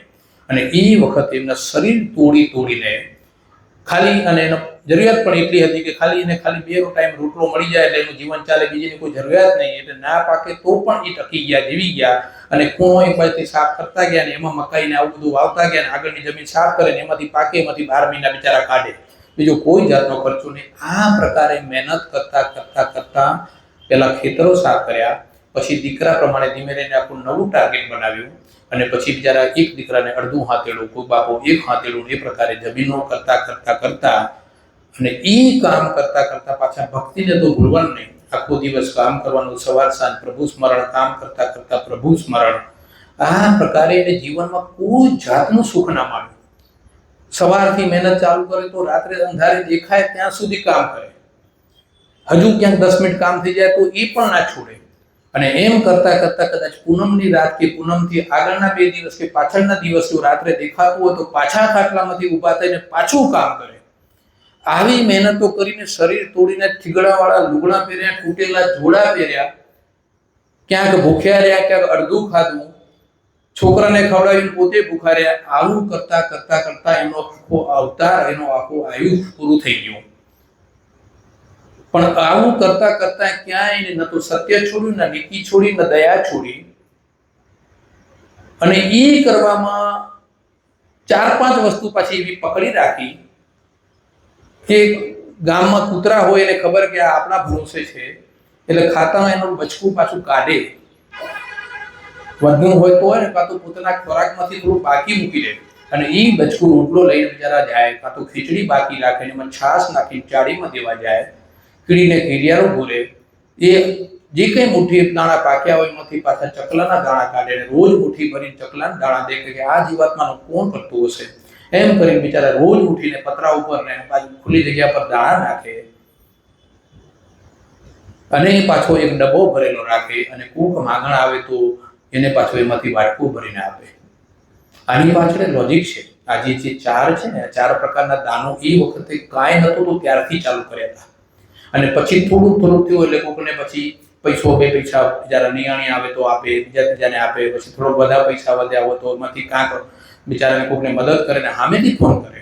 ફોન તો નતા પણ સંદેશો પહોંચાડે કે બે પૈસા વધ્યા, જરૂર હોય તો લઈ જજો. આ પ્રકારના જીવન જીવતા જીવતા આખા પતી ગયા, બરાબર. અને પાછું જીવન એકદમ નિરાળું, સત્યને વરેલું, દયાને વરેલું, ક્ષમાને વરેલું, નીતિને વરેલું. હવે આવું જે જીવન જીવ્યા હોય એના કોન્ટ્રાક્ટ રિન્યુ થાય કે પછી 84 લાખ યોનીમાં જાય? થાય ને કોન્ટ્રાક્ટ રિન્યુ. આ એક વાતને પેલી પકડ રાખજો. હું આજે હવે તમને એ સાબિત કરવા માંગુ છું કે 1-2% સુધી તો પહોંચાડે. હવે તમે કોણ છો એ કહું છું. તો એક વાત એટલી પકડી રાખજો કે એ જીવાત્માઓ 84 લાખ યોનીમાં તો લઈ ગયા હોય ને એ બાપાઓ. અચ્છા, બીજું, ભગવાનના ન્યાયમાં તો વિશ્વાસ છે ને? મેં પહેલા પણ પ્રશ્ન કર્યો, ફરી કરું છું કે ભગવાન તો ન્યાય બાબતમાં તો એકદમ પાકો. તો હવે આ બાપાઓને 84 લાખ યોનીમાં નાખ્યા હોય એ પણ બરાબર. અને જેને બિલકુલ જીવનમાં સુખ નથી માણ્યું અને આ વસ્તુ ઊભી કરી, આ મિલકતો ઊભી કરી, આ કંપા ઊભા કર્યા, એ બધું જે કંઈ મિલકતોના છોકરા માટે બાળકો માટે કર્યા એ ભોગવવા ભગવાન એને ચાન્સ ના આપે? કે જે આ બેટા તે આખી તારી જિંદગી ખર્ચી નાખી, તે નથી રાત જોયું, નથી દિવસ જોયું, નથી તારા શરીર સામે જોયું, નથી તારી તે ઉંમર જોઈ, બરાબર છે? માઓની બાબતમાં અને બાપાની બાબતમાં બંને સાથે મળીને એક જોડની, બરાબર છે? તો એને ભગવાન અન્યાય કરે કે પછી એને બીજા યુગમાં સુખ આપે? આપે? હવે ત્રીજી વાતને પકડો. આ 2 વાત યાદ રાખજો. એક તો એ 84 લાખ યોનીમાં નહીં ગયો નક્કી, બીજા નંબરમાં ઈશ્વર એ હકદાર થઈ ગયો એ સુખ ભોગવવાને. હવે ત્રીજી વાત, તમારા ઘરે જ્યારે બાળક જન્મે, બરાબર, પેલું શું જોવું? કેના જેવો લાગેલો? એને પપ્પા જેવો છે, એને મમ્મી જેવો છે, કાન કેના જેવું હોય, નાક કેના જેવું હોય, કપાળ કેના જેવું હોય, વાળ કેના જેવા હોય, દાઢી કેના જેવી, કલર કેનો હોય, આ બધું જોઈને આપણે, બરાબર. અને પાછું એ ક્યાંક ને ક્યાંક તો મળતું આવે, કાં તો બાપને મળતું આવે, કાં તો માને મળતું આવે. ક્યાંક ક્યાંક પાછું એવું ભૂલી જવાય કે એને દાદા જેવું હોય કે દાદી જેવું હોય, એટલે સુધી પહોંચે ને. હવે કાં તો બાપ જેવું છે, કાં તો બા જેવું છે, કાં તો દાદા જેવું છે, કાં તો દાદી જેવું છે. હવે આ એ પોઈન્ટને યાદ રાખજો, બરાબર છે? હજી ત્રીજો પોઈન્ટ. ચોથો પોઈન્ટ, આપણે એવું કહેતા હોઈએ છીએ કે આપણે બધા જે અહીંયા જગતમાં ભેગા થયા છીએ, આપણે પરિવારમાં જે ભેગા થયા છીએ, સીધા સંબંધ, લોહીના, પછી એના પછીનું વર્તુળ, બધા જ સંબંધોમાં આપણે હંમેશા કહેતા હોઈએ છીએ, તમે સાંભળ્યું હશે કે આપણે ઋણાનું બંધનથી ભેગા થઈએ છીએ. કોઈક એના પતિનું પત્ની બને છે તો કાંઈક તો ઋણ હોય ગયા ભાવનું, તો જ પત્ની થઈને આવે. પત્ની માટે પતિનું પણ એવું છે કે કાંઈક ઋણાનું બંધન હોય તો એ આપણા પતિ થઈને આવે. બાપ માટે પણ એવું છે કે દીકરાનું બાપનું કાંઈક ઋણાનું બંધન હોય તો દીકરો થઈને આવે, અને દીકરા માટે એ બાપ પણ ઋણાનું બંધન છે. એ જ પ્રકારે દાદા દાદીનું પણ ઋણાનું બંધન હોય, ભાઈ બહેનનું પણ ઋણાનું બંધન હોય, તો જ આપણે આ બધા સંબંધોથી આ જગમાં આપણે અહીંયા આ પૃથ્વી પર જોડાતા હોઈએ છીએ, બરાબર છે? અને હવે આપણને એમ થાય કે તો આપણું ઋણ આપણા બાપ કે મા કે દાદા સુધી, પણ એ દાદાનું પાછું ઋણ એના બાપ સાથે હોય. તો આ પ્રકારનો ક્રમ હોય, બધા એકબીજાના ઋણથી હોય, એ ઋણ આપણે ચૂકવવા માટે અહીંયા આવતા હોઈએ છીએ. અને એના કારણે આપણા આ બધા સંબંધો હોય છે. તો આ ચોથી વાત, બરાબર છે? હવે એનો તાળો મળાવીએ આપણે.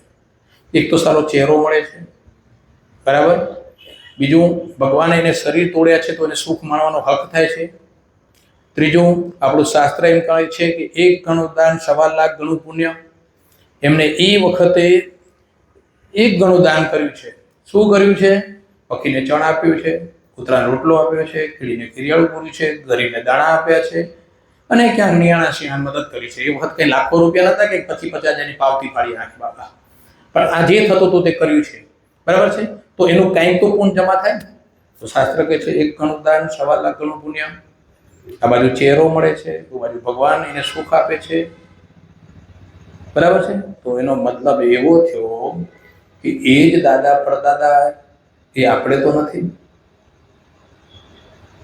ઋણાનું બંધન પણ એમ જ કહે છે, ચહેરો પણ એમ કહે છે, કુદરતનો નિયમ પણ એમ કહે છે.